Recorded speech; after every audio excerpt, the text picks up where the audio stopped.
Bismillahirrahmanirrahim. Assalamualaikum warahmatullahi wabarakatuh.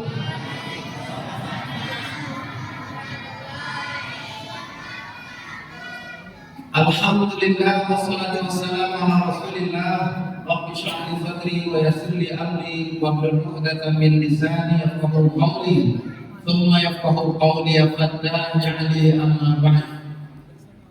Yang kita hormati pengurus dan panitia Ramadan Masjid Paripurna Ar-Rahman, tokoh-tokoh masyarakat, alim ulama serta pandai dan jamaah sekalian. Apa kabar, Bu? Alhamdulillah, mudah-mudahan sehat badan, mampu kita melaksanakan aktivitas Ramadan sampai akhir nanti hendaknya. Amin ya rabbal. Masih ada kurang lebih 13 hari lagi bulan suci Ramadan. Maksimalkan yang 13 hari ini, seakan-akan Ramadan ini Ramadan terakhir dalam kehidupan kita.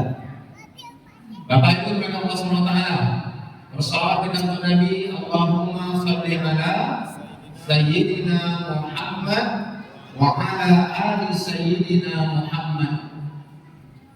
Kita tak berlama-lama malam ini, karena insya Allah setelah ini kita ada agenda takziah almarhum keluarga besar kita juga. Bapak Ibu para jemaah yang Allah SWT, kalau kita bicara tentang nuzul Quran, kapan Quran diturun?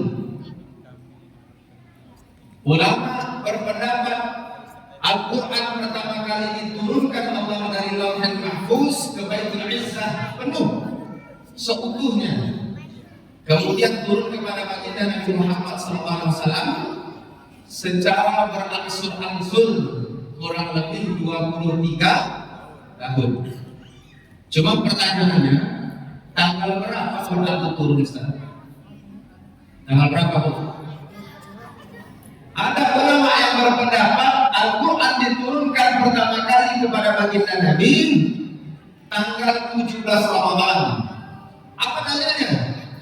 Dalilnya firman Allah SWT, wa ma anzalna ala abdina, apa yang telah kami turunkan kepada hamba kami Muhammad, yaitu Quran, yaumal furqan, di hari Furqan, yaumal taqal jam'an, yaitu hari di mana bertemunya dua pasukan.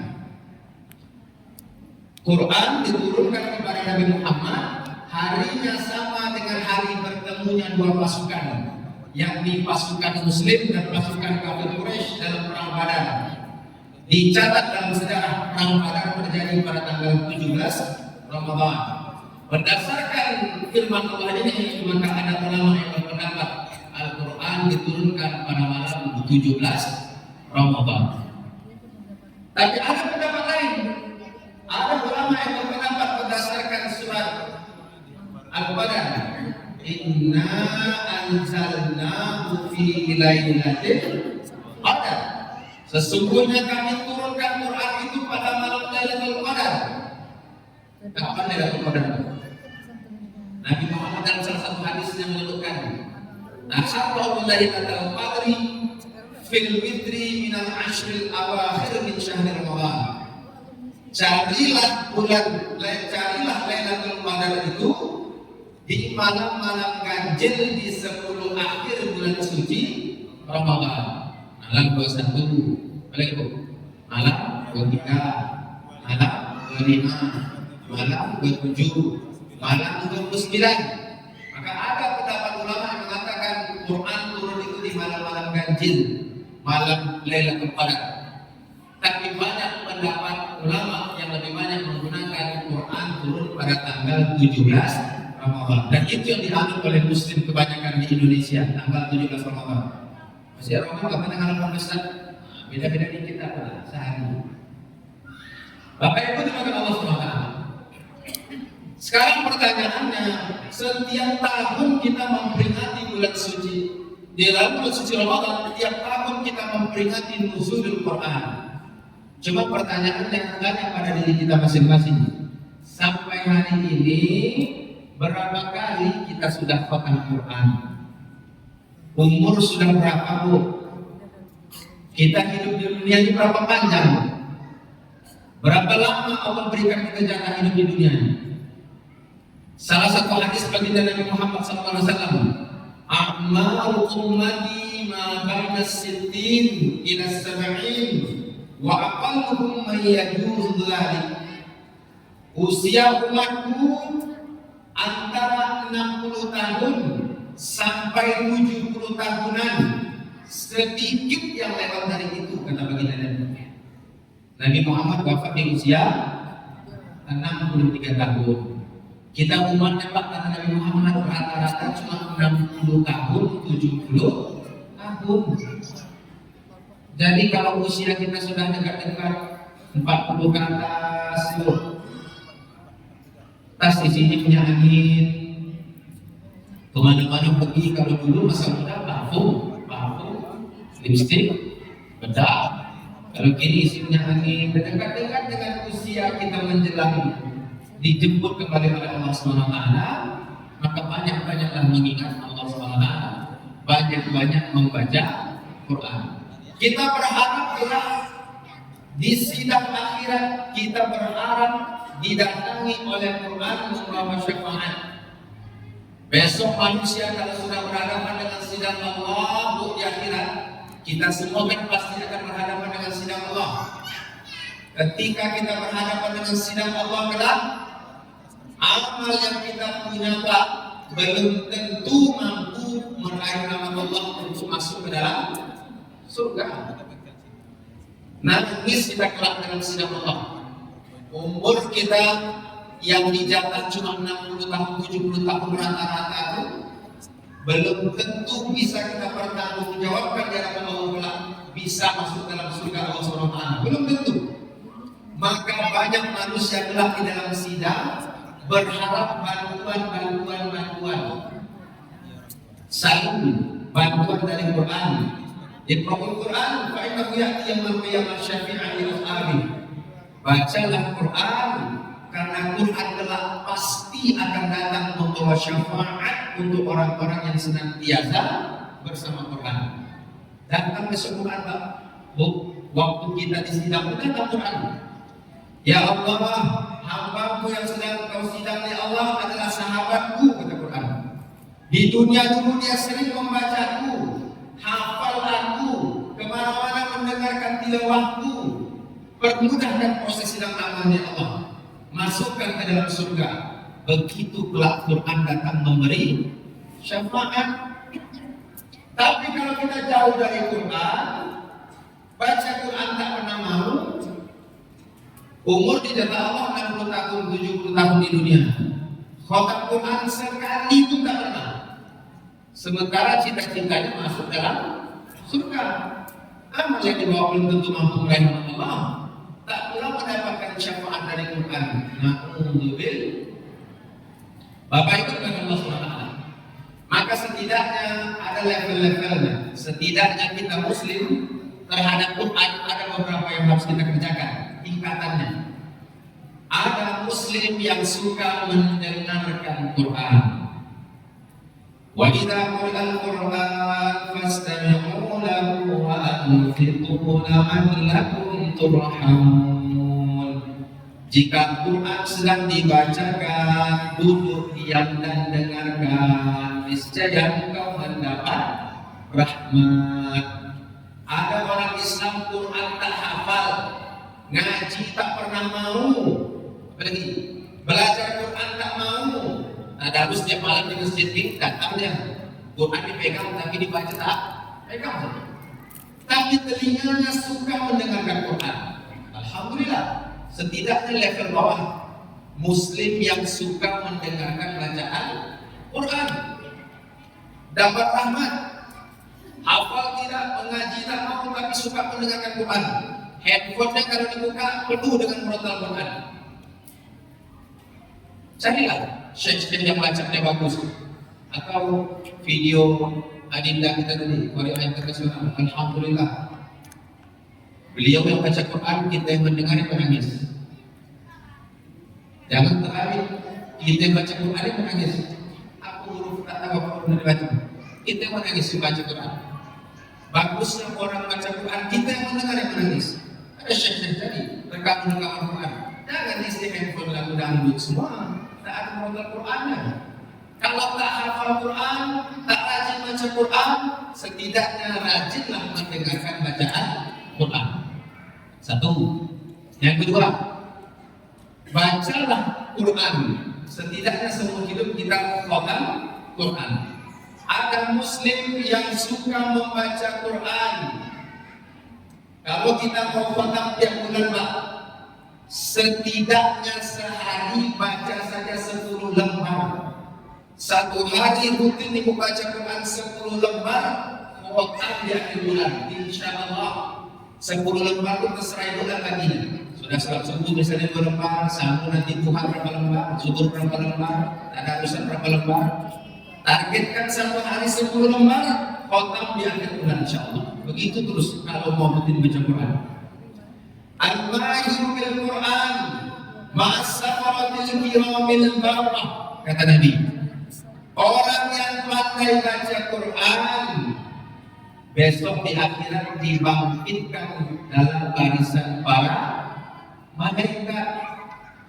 Kita besok kalau dari para masyarakat dihidupkan lagi berkelompok-kelompok kita besok. Ada besok yang dibangkitkan, dilihat kawan sebelahnya. Ada yang macam monyet, ada yang macam kuda, tergantung perbuatan manusia. Ini nggak macam monyet sebenarnya. Manusia yang mukanya disuruh seperti monyet, seperti hewan. Dia nampak orang-orang sekitarnya, padahal dia sendiri kayak monyet karena di warisan di kelompok para hewan-hewan yang mukanya diserupai. Ada manusia yang dibangkitkan di mana masyarakat di barisan kelompok manusia biasa. Ada pula besok manusia yang dibangkitkan di padang mahsyar, begitu dia hidup dibangkitkan di padang mahsyar, dilihat di sekeliling bercahaya, malaikat dalam kelompok para malaikat barisannya. Kalau sudah berada dalam kelompok para malaikat, insya Allah barisannya akan menuju surganya Allah Subhanahu wa Ta'ala. Siapa orang-orang yang akan dibangkitkan dalam kelompok para malaikat? Itulah orang-orang yang pandai membaca Quran. Orang-orang yang rajin baca Quran, mengamalkan Quran, hafal Quran, insya Allah telah akan berada dalam barisan para malaikat, makhluk-makhluk suci yang Allah Subhanahu wa Ta'ala. Dua. Yang ketiga, kalau kita sudah hobi mendengarkan Quran, kemudian naik lagi, rajin baca Quran, naik setidaknya tingkat yang ketiga lagi, rajin pula mengajarkan Quran kepada orang lain. Quran kalau rajin kita ajarkan kepada orang lain, insya Allah besok ilmu yang kita ajarkan pahalanya akan terus mengalir. Malam ini kita sholat isya berjamaah, sekali catat cuma pahalanya sholat isya berjamaah, sekali catat selesai. Besok kita puasa, Pak, selesai puasa dicatat pahala puasa, sekali catat selesai. Tapi ada pahala kata Nabi Muhammad yang catatannya tak akan pernah putus, walaupun kita nanti sudah wafat masuk ke alam barzakh. Apa pahala yang tak pernah putus itu? Sering kita dengar hadisnya. Tak akan putus 3 nih. Yang pertama pahala dari sedekah jariyah. Yang kedua pahala dari ilmu yang bermanfaat. Yang ketiga pahala dari doa anak yang soleh. Ustaz, saya tak punya harta banyak, Ustaz, tak banyak yang bisa disedekahkan, Ustaz, tak dapat pahala sedekah jariyah. Jawab nih, pahala dari ilmu yang bermanfaat. Ajarkan Quran, ajarkan Quran kepada anak, cucu, keturunan atau orang-orang sekitar. Ilmu yang bermanfaat kita berikan, pahalanya akan terus mengalir walaupun kita sudah berada di alam barzakh. Khairukum man ta'allama al-Qur'an wa 'allamah. Sebaik-baiknya kamu adalah orang yang mau belajar Quran dan mau mengajarkannya, kata Nabi Muhammad. Maka rajin-rajin mengajarkan Quran, terutama anak kandung sendiri. Jangan sampai anak kandung kita pahalanya diambil oleh orang lain. Anak-anak kita tuh, tapi pahalanya diambil oleh ustadznya, diambil oleh guru ngajinya, karena guru ngajinya yang membuat anak tuh hafal Al-Fatihah. Guru ngajinya yang membuat anaknya hafal juz 30. Guru ngajinya yang membuat anaknya hafal 30 juz Quran. Ibunya cuma dapat pahala kebaikan anaknya belajar Quran, sementara pahala ilmu yang bermanfaat diraih oleh guru-guru ngajinya. Kita mana? Maka setidaknya anak cucu keturunan kita surah Al-Fatihah, kita yang membuat mereka hafal Fatihah. Sepanjang sholat dibaca Fatihah, tak? Anak dapat pahala, orang tuanya pun dapat pahala karena mengajarkan ilmu yang bermanfaat. Keempat, orang-orang yang mau menghafal Quran. Orang-orang yang mau menghafal Quran kelak pasti akan dipanggil oleh Allah Subhanahu wa taala. Bu, anak-anak yang hafal Quran atau bapak-bapak ibu-ibu yang di sini hafal Quran, besok dipanggil Allah para menghafal Quran, disuruh naik tangga menuju surga. Tartilkan bacaan hafalanmu, naik terus, berhenti di ujung hafalanmu. Begitu gerak disampaikan kepada orang-orang yang hafal Quran, disuruh naik tangga terus, kedudukanmu di ujung hafalanmu, kata Allah SWT. Naik terus. Maka berbahagialah anak-anak yang hafal 30 juz, naik sampai ke akhir, sampai ke surga Firdaus, bertemu dengan baginda Nabi Muhammad SAW. Ustaz, saya hafal juga Ustaz. Apa itu? Qul ahad Ustaz. Alhamdulillah, alhamdulillah. Itu 3. Sudah, sudah. 3 surat cukup.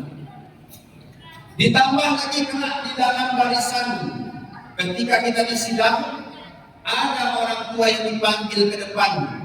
Kayak anak-anak Nabi Rahmat di sekolah, ada anak dipanggil ke depan.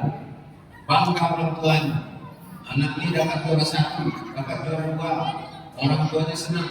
Besok kita di padang mahsyar, di hadapan seluruh manusia dan malaikat, ada orang tua yang dipanggil ke depan, dipasangkan mahkota dan pakaian bercahaya. Sampai orang tua bertanya, ya Allah, kemuliaan apa yang kami dapatkan? Kenapa kau pasangkan kepada kami pakaian dan mahkota bercahaya? Apa jawabnya? Karena engkau mampu mendidik anakmu menjadi seorang penghafal Quran. Banyak manfaat Quran. Sampai hari ini, apakah kita sedang mendidik anak-anak menjadi penghafal Quran? Atau tidak? Ustaz, anak saya ini payah kalau disuruh ngaji, Ustaz. Diajarkan mengaji tak pernah mau, menyentuh Quran tak pernah mau. Kira-kira apa penyebabnya? Apa penyebab anak-anak muslim banyak yang tak mau ngaji? Cek amalan utamanya. Apa amalan utama saya? Awal ma yuhasabu bihil 'abdu yaumal qiyamah as-shalah. Amal pertama yang akan disidang di dalam sidang Allah SWT. Kalau kita sudah berhadapan dengan sidang Allah Ta'ala, yang ditanya pertama bukan bukan puasa, yang ditanya pertama bukan silaturahim, bukan haji umrah, bukan infak sedekah. Amal pertama, amal induk yang bakal ditanya itu sholat. Bagaimana sholatmu? Idza sholahat sholaha sa'iru amali.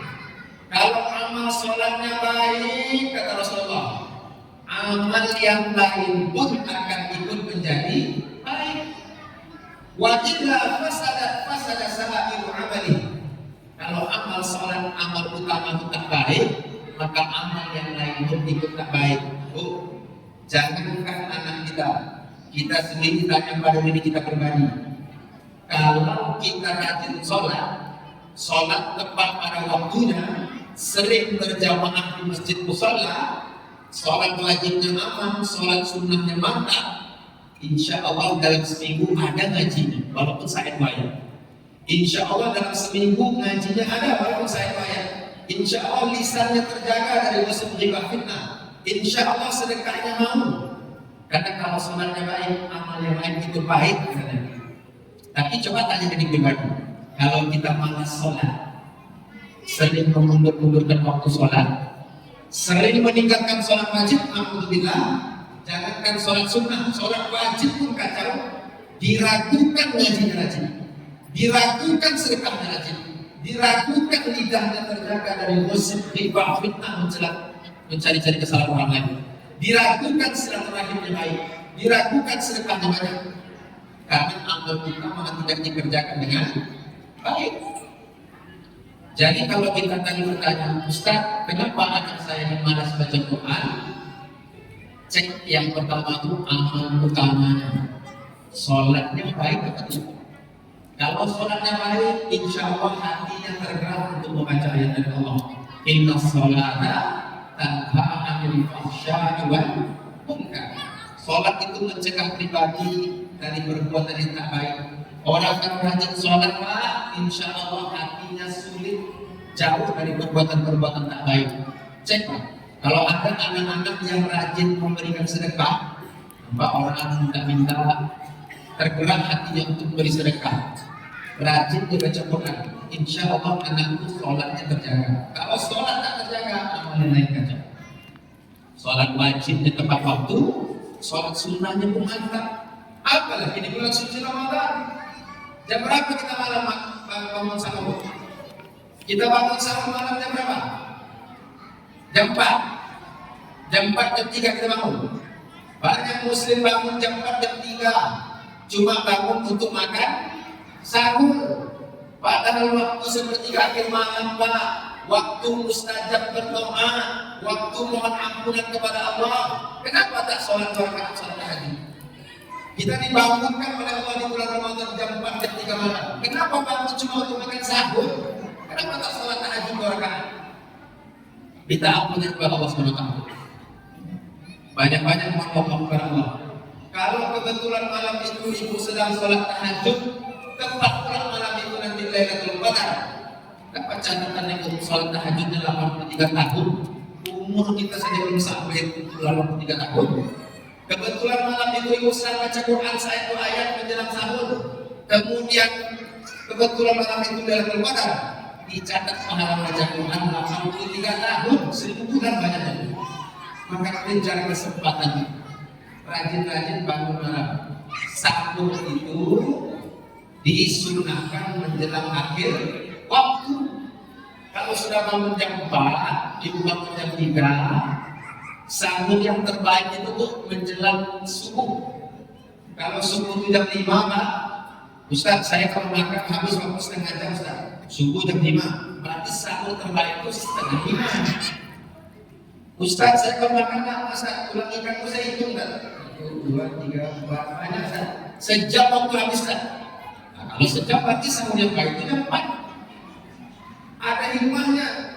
Orang kalau sahur itu menjelang subuh, selesai makan, istirahat sebentar, azan subuh, bisa melaksanakan sholat subuh. Coba kalau sahur jam 3, selesai makan setengah 4, hari hujan, berangin dingin, subuh jam 5, tarik selimut, hilang, bangun jam 7, bangun jam 7 baru selesai subuh, datang tetangga sebelah, sebelah itu nampak kita sedang sholat, rajin tetangga sedang sholat duha, disangka sholat duha, padahal sholat subuh baru bangun jam 7. Macam mana? Karena kita terlalu lama sahur. Boleh, jam 3 boleh, tapi usahakan sahur terbaik itu menjelang subuh. Maka kalau sudah bangun jam 4, sholat tahajud, ngaji Quran. Sholatnya baik, insya Allah amalan yang lain pun akan ikut menjadi baik. Ngaji Quran. Ada lagi sholat-sholat sunnah yang lainnya baik. Kalau sholatnya baik, amalan yang lain itu baik. Selain sholat tahajud tadi, ada lagi sholat yang lain. Raka'atain fajri khairun minad dunya wa ma fiha. 2 rakaat sholat fajar lebih baik daripada dunia dan seisinya, Rasulullah. 2 rakaat sholat sebelum subuh ditambah sholat subuh itu lebih baik daripada memiliki dunia dan seisinya, kata Rasulullah. Orang kaya di dunia itu, kalau ibu mau tahu manusia paling kaya di dunia ini, orang yang rajin sembahyang subuh berjamaah. Ibu ada mencari menantu, kita bisa Ramadan, itu subuh. Siapa lagi sembahyang subuh di situ? Kalau dunia ibu mencari menantu, anak ibu atau anak-anak mencari jadi calon cari kita itu si Roman. Siapa yang ada saya suku? Lah kami Ustaz di sini atau atu semua Ustaz. Mana kita dengan Ustaz? Atu semua. Memang tahan di dosa sampai ada. Ada baik. Yang lain mana jemaah? Anak-anak kenapa hilang dari masjid musola? Banyak muslim, anak-anak muslim hilang dari masjid musola bukan karena orang non-muslim. Kebanyakan karena anak muslim sendiri. Orang-orang Islam generasi muda banyak jauh dari masjid akibat orang Islam sendiri banyak faktor. Datang anak masjid meribut sedikit, awal tanduk apa faktor? Tanduk ada itu kan? Sangat baik. Anak kalau ribut di masjid musola berusaha kita diamkan, tapi jangan menghardik, melukai, apalagi mengusir dari masjid. Hilang kemauannya ke masjid nanti. Diambil hatinya oleh handphone, duduk dengan kawan, dapat tempat nyaman baru, tak mau datang ke masjid. Kita dapat dosanya menghilangkan generasi dari masjid musola. Ribut ya Ustaz, apalagi anak umur 3 tahun. Ya, kita suruh diam, kita berarti suruh diam. Dibalas. Apa suruh diam?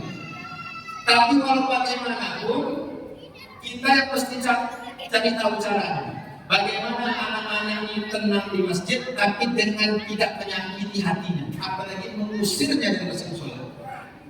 Mengganggu Ustaz, itu di sholat tarawih tahun 2020 ini masih agak aman.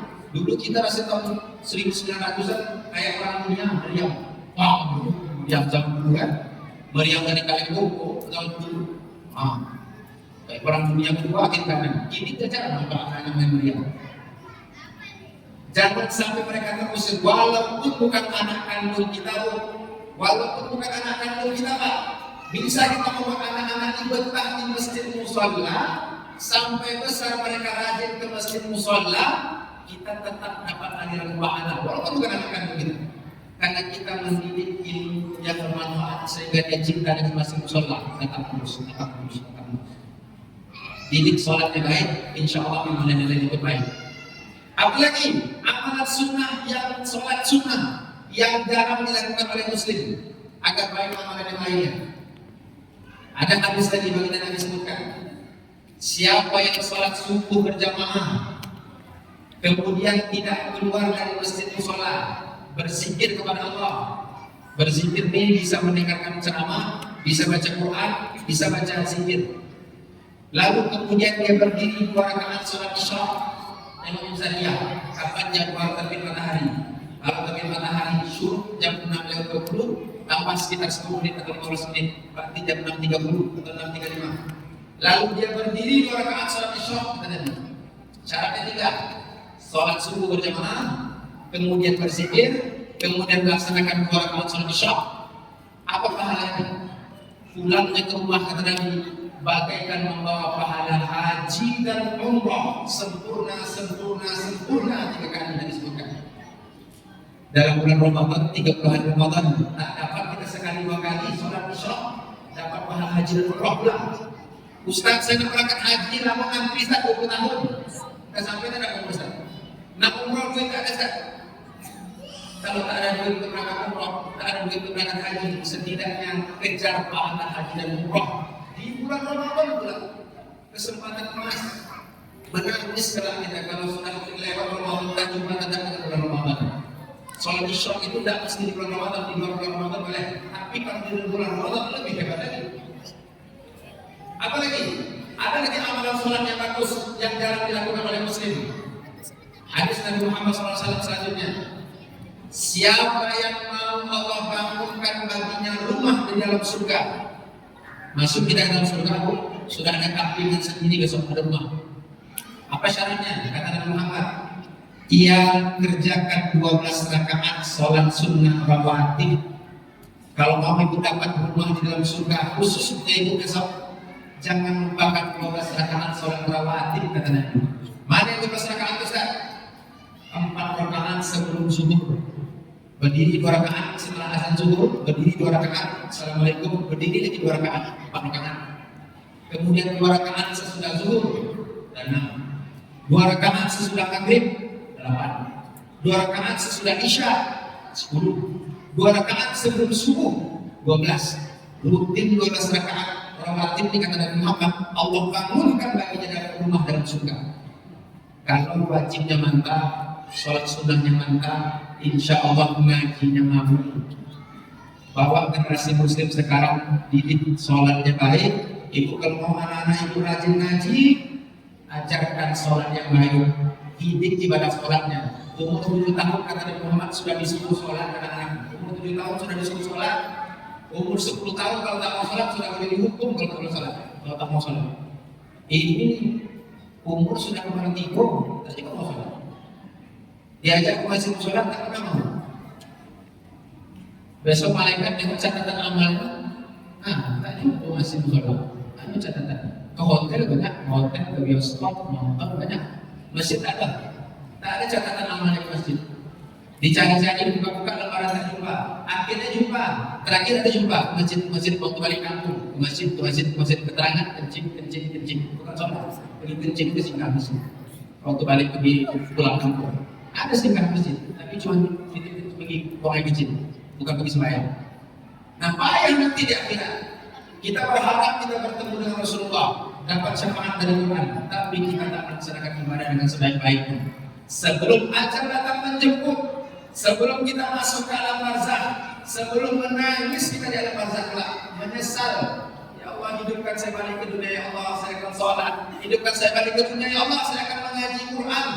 Sebelum itu terjadi besok di alam barzakh, maka mumpung ruh kita masih di kandung badan, rajin-rajin baca Quran. Ajal itu dirahasiakan 3, Allah mengatakan, kita tak tahu. Kita dapat kemalangan dari Bapak pengurus kita wafat yang sebentar lagi kita taksiah insyaallah. 3 dirahasiakan ajal. Allah rahasiakan ajal itu kapan datangnya, hari apa, tanggal berapa, bulan apa, tahun kapan, Allah malam. 2 Allah rahasiakan ajal itu di mana datangnya. Kita sedang di darat, di laut, atau dalam pesawat terbang udara, Allah malam. Yang ketiga, Allah rahasiakan ajal itu bagaimana cara datangnya. Apakah ajal datang waktu kita dalam keadaan sehat, atau sedang terbaring di rumah sakit, sedang olahraga, sedang mendaki gunung, atau sedang tidur, atau sedang ngopi, malah lagi sedang main sama kawan, lewat dan bukan selesai, banyak kan? Maka kalau ajal kita tak tahu kapan datangnya, mestinya setiap waktu kita bersiap untuk menghadapi ajal. Jangan nanti kita menyesal di akhirat, masuk ke dalam neraka kata Nabi Muhammad, orang yang dilempar ke dalam neraka seringan-ringannya hukuman siksaan dalam neraka, seringan-ringannya diambil 2 batu neraka, diletakkan di telapak kaki, mendidih sampai otaknya. Itu hukuman paling ringan bagi orang di neraka. Bagaimana yang berat? Bagaimana yang menengah? Tak sanggup kita bayangkan berapa ratus tahun kita akan merasakan akibat perbuatan dosa yang tersebut di dunia. Sebelum menyesal, kita perbaiki amal utama kita sholat, lalu kita ajak anak-anak kita untuk belajar Quran, mengaji Quran, apalagi menjadi penghafal Quran. Insya Allah baik bacaannya, dibangkitkan dalam barisan para malaikat, masuk dalam surga Allah Subhanahu wa Ta'ala. Baik baca Quran, jadi pula imam sholat. Kayak imam kita tadi kan, kalau bacaan sholatnya bagus, makmum pun khusyuk. Enak dengan bacaan. Kalau dia panjang pun tak masalah, kalau bacaannya mantap, enak kita dengar. Khusyuk kita sholat. Tapi coba kalau enggak, sudah. Imam itu kalau bacaan bagus kita khusyuk. Di Masjid Agung itu 1 malam 1 juz. 1 malam 1 juz. 20 rakaat lebih tarawih. Tapi orang khusyuk. Nanti kalau sampai ayat-ayat yang tentang siksaan, imamnya menangis karena imamnya paham tentang Quran. Makmum ada yang nangis, apa nangis paham? Enggak, dalam bentuk rakaat. Kita bagusnya kita paham dengan Quran, sehingga kita tahu apa yang kita baca, bacaan kita pun bagus, orang khusyuk sholat, insya Allah. Tapi kalau tidak bacaan tak bagus, menjadi imam lebih baik ringkas kata Rasulullah. Imam bacaan yang terbaik itu ringkas, kecuali kita sampaikan pada jemaah malam ini kita 1 juz lagi. Kalau tidak, bacaan yang baik itu ringkas. Karena dalam jemaah ada ibu-ibu yang stroke, kita tak tahu, ada ibu-ibu yang darah tinggi, kita tak tahu. Kalau bacaannya terlalu panjang, pertama pertama Al-Baqarah 1 sampai 50. Kalau imam bacanya terlalu panjang, sempat dia salah, imam khusyuk dengan bacaannya, makmum khusyuk dengan apa yang dilihat. Lalu imam ruku baca. Pendapatan masjid malam ini, pengeluaran. Nah habis baca imam masih baca panjang, baca kawan. Cari dari nomor sekian. Maka jadi imam kalau bacanya bagus, ringkas lebih baik kata Rasulullah. Tapi kalau sudah disampaikan pada jamaah, kita satu juz tak salah. Lebih baik kalau bacanya bagus, insya Allah jamaahnya khusyuk dan kemudian nanti kita pun melaksanakan ibadah dengan baik, menjadi hamba Allah yang baik. Itulah kajian kita pada malam hari ini. Banyak waktu saya gunakan, saya mohon maaf. Jika ada silap salah kata pun saya mohon maaf. Jika ada hal-hal yang baik dan akan saya sampaikan, mudah-mudahan dapat kita ingat dan kita amalkan dalam kehidupan sehari-hari. Amin ya Rabbal. Mudah-mudahan kita semua menjadi hamba Allah yang bertakwa. Mudah-mudahan sebagaimana Allah kumpulkan kita di Masjid Al-Rahman ini, kelak mudah-mudahan kita dikumpulkan kembali oleh Allah, bertemu dengan Rasulullah di dalam surganya insyaallah. Amin ya Rabbal. Subhanakallahumma wa bihamdika asyhadu an la ilaha illa anta astaghfiruka wa atubu ilaik. Assalamualaikum warahmatullahi wabarakatuh.